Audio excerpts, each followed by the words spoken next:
안녕하세요. 정선비 정한울입니다. 오늘 저희 채널에 또 이제 오랜만에 유명하신 손님이라 그러면 좀 그런가요? 게스트라 그래야 될까요? 아무튼 유명하신 분을 모셔서 오늘 좀 소개를 해드리려고 합니다. 반갑습니다. 저는 음악 유튜버로 활동하고 있는 츄더입니다. 안녕하세요. 반갑습니다. 반갑습니다. 네, 제가 다름 아니라 네.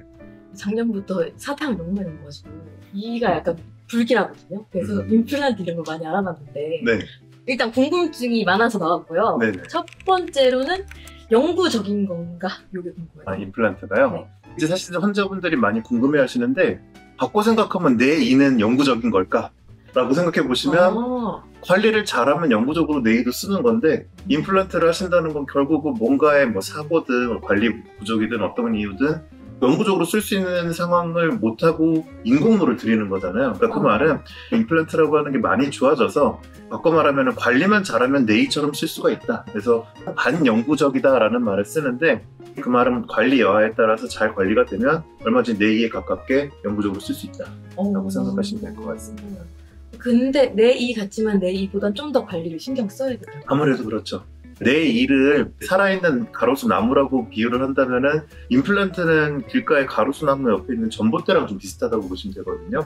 가로수 나무는 뭔가 이제 비바람 치고 뭔가 있어도 얘가 버티는 능력, 뭐 완충 능력, 뭐 회복 능력 이런 게 좀 있다면 전봇대는 그런 게 특별히 있진 않잖아요. 살아있는 게 아니다 보니까 얘는 최대한 깨끗하게 관리를 해줘서 이걸 유지시키는 그런 거라면은 내일은 좀 더 회복력이 있고 이런 느낌이라고 보시면 돼요. 그래서 관리를 어쨌든 잘하는 게 둘 다 중요하다 결론은. 그러면은 관리라 하면 어떤 관리일까요? 특별히?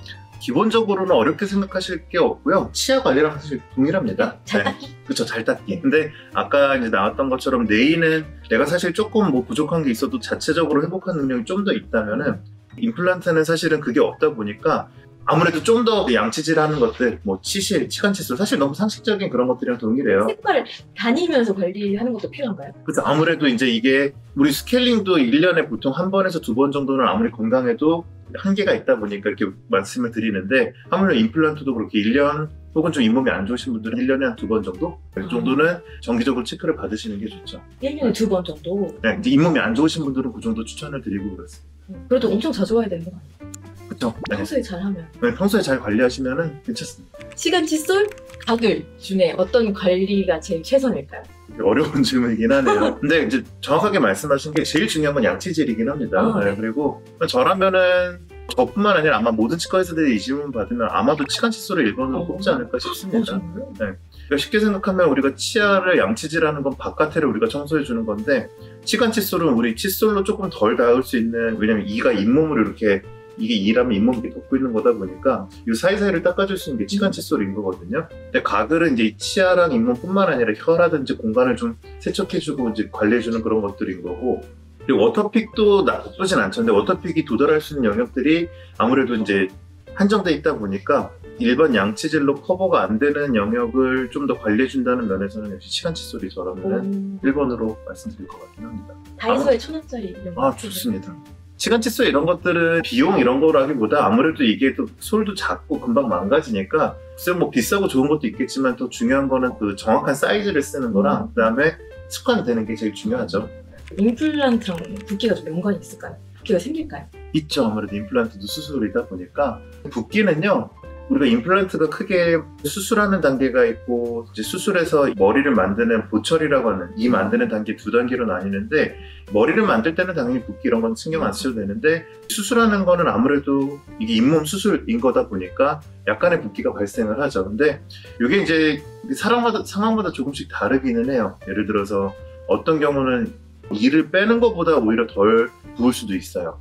테크닉 여하에 따라서 요새는 이제 그 절개를 안 하고 하는 그런 수식도 있거든요. 잇몸을 안 째고 바로 하는 임플란트를 넣는 그런 수식도 있는데 그런 수식들은 굉장히 안 붙습니다. 근데 이제 째고 이럴수록 조금 더 붓기가 있게 되고 째야 되는 이유는 이제 염증이 있다거나 혹은 뭐 뼈가 너무 없어서 뼈를 좀 다져 넣어야 된다거나 그러면 아무래도 그 수술 부위가 거기서 조금씩 넓어지겠죠. 그런 만큼 일반적으로 좀 더 붓는다라고 생각하시는 게 좀 좋을 것 같습니다. 그래서 결론은 염증이 좀 많거나 상황이 좀 안 좋거나 뼈가 많이 없어서 뭔가 해줄 게 많거나 범위가 넓거나 할수록 붓기가 좀 더 있을 수가 있는데 그렇지 않은 경우들은 굉장히 안 붓는 경우도 많이 있으니까 항상 붓는다라고 볼 수는 없는데 상황마다 좀 다르다 라고 말씀드릴 수 있을 것 같습니다.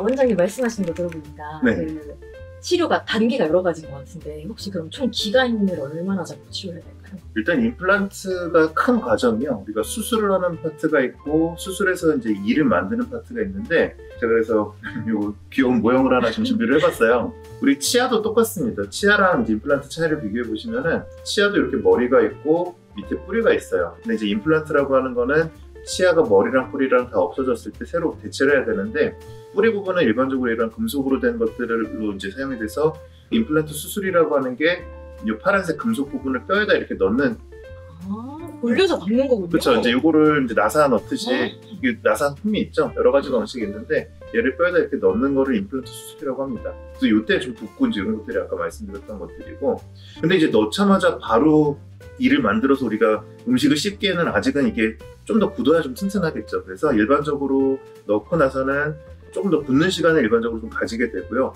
근데 충분히 좀 굳었다라고 이제 판단이 되면 인상을 떠가지고 이 이를 이렇게 만들게 됩니다. 그래서 이런 수술 단계, 보철 단계가 있는데 수술 단계에서 뼈가 안 좋은 분들은 좀 더 오래 걸려야 될 거고 뼈가 건강하고 이런 분들은 좀 더 짧을 거고 그래서 얘가 이제 뼈랑 붙는 시간 이게 아마 좀 제일 길 거라고 보고요.